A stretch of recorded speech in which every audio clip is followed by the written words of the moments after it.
I'll never forget the feeling in the stadium that night. Second, Sanders stepped onto the field in his very first preseason game. You could sense something was different. The lights seemed brighter, the air felt heavier, and the crowd leaned in just a little closer. This wasn't the nervous energy you usually see from a rookie quarterback.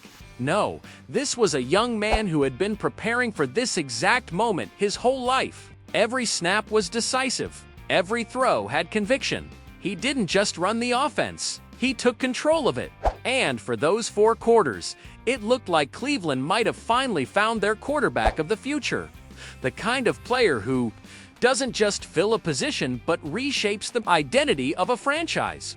But football has a way of flipping the script in the blink of an eye. Instead of the city rallying behind their new star, the narrative started to twist almost immediately. At first, it was just murmurs, small whispers about friction in the building, about coaches who weren't ready to hand him the keys. But whispers have a way of gaining momentum. Before long, those whispers became headlines. And then the headlines turned into a bombshell that shook the entire NFL. Browns head coach Kevin Stefanski, the man whose opinion matters more than anyone, when it comes to this team's direction, made it clear that Sanders wasn't part of his long-term plan. Hearing those words was like a gut punch. How could a coach look at a performance like that and decide the future didn't include the guy who just lit up the field? The shock didn't stop there. Word started spreading that Sanders himself had asked to be put on the trade list. Think about that. One preseason game, one electrifying debut, and already he's looking for a way out. And the craziest part? The fans are right there with him. The front office is being flooded with calls and messages demanding that if Cleveland won't commit to him, then they should let him go.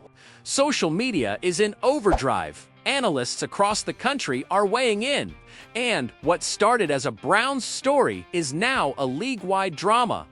I'll say this without hesitation. Clip it. Save it. Call me out later if you want. Sanders is ready to lead this team to the playoffs this year. Not next year, not in 3 years, but right now. And with the right pieces around him, maybe even a Super Bowl run isn't out of the question. But instead of building momentum around him, instead of giving him every rep possible to grow into that role, the Browns are hesitating. And hesitation in the NFL is dangerous. It's how you lose the kind of player you only get once in a generation. The timing makes it even worse.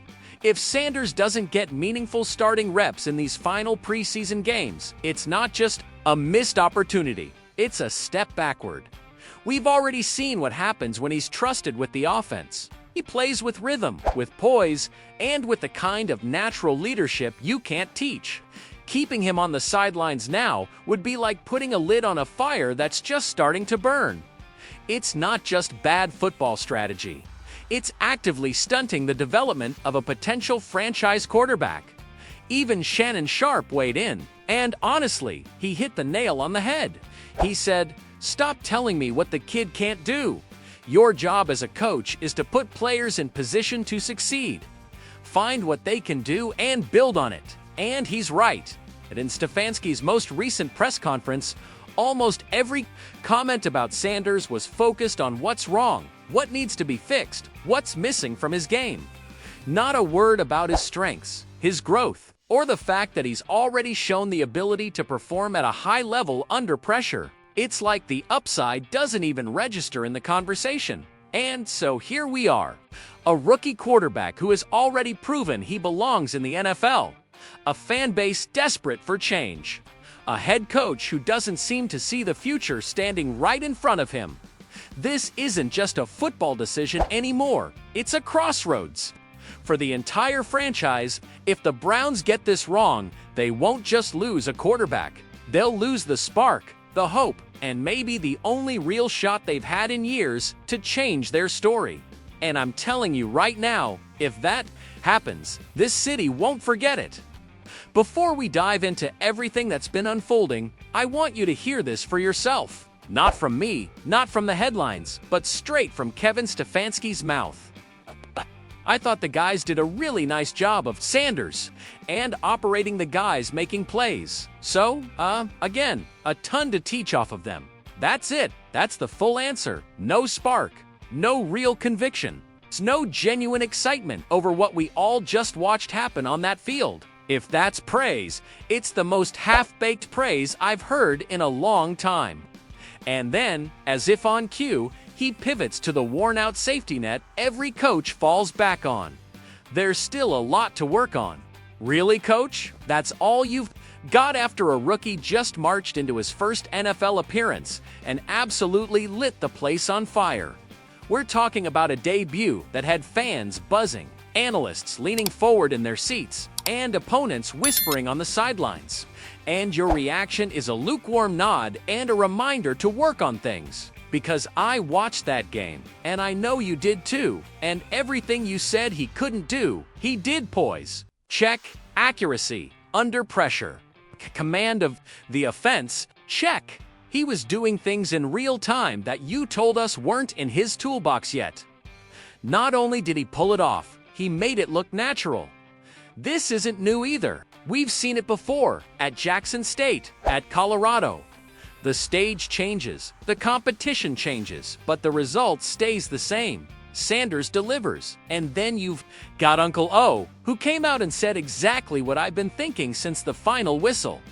Let's be real, Sanders is doing this with third and fourth string guys. He's not out there with your star wideouts, your Pro Bowl lineman, your number one tight end.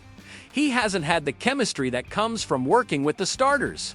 Heck, he hasn't even had much time with the second string. In fact, he's barely getting reps at all. And still, he puts on a performance that turns heads league-wide. That's not a coincidence. That's not one lucky night.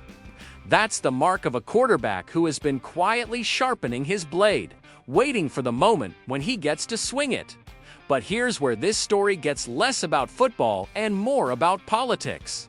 The whispers are getting louder. Stefanski didn't pick Sanders. Andrew Berry didn't pick Sanders.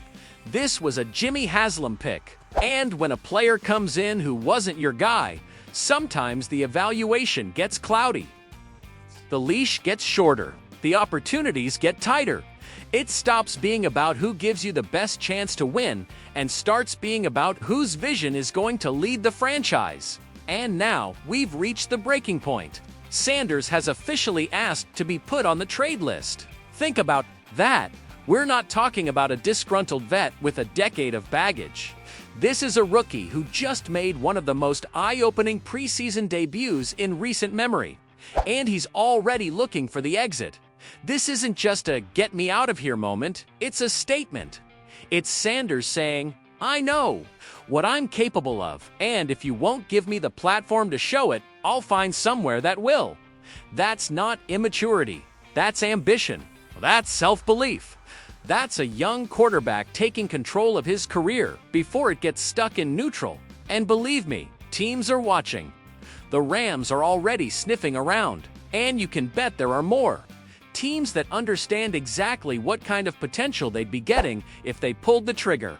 Put Sanders in the right system, with a coach who believes in him, a line that protects him, and weapons that can stretch the field, and we might be talking about one of the biggest what could have been stories the Browns have ever created. So now, Cleveland is on the clock. Do you double down, commit to the kid, and finally give him the first-team reps to see what he can do at full power?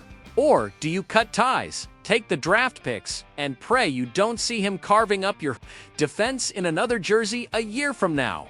And here's where I want to hear from you. If you were in Sanders' position, would you stay and fight it out? Try to win over a coaching staff that might never have wanted you in the first place? Or would you take the leap and go somewhere that's ready to hand you the keys? And if he does get traded, what's the perfect fit? The Rams, the Falcons, maybe a team no one's even thinking about right now. Because, make no mistake, this isn't just another depth chart debate. This is one of the most fascinating quarterback sagas we've seen in years, and we are nowhere near the end of it.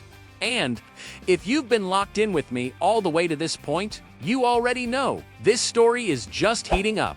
We're going to keep following every twist, every leak, and every move until we know exactly where Sanders' journey leads. So here's what I need you to do. Smash that like button if you want the Browns front office to finally make a decision. Subscribe to the channel so you don't miss a single update, and drop your thoughts in the comments. I read them all, and I want to know exactly where you stand on this. Are you team keep Sanders or team let him walk? Either way, buckle up, because this is the kind of NFL drama you can't script, and I'll be here to tell you every part of it.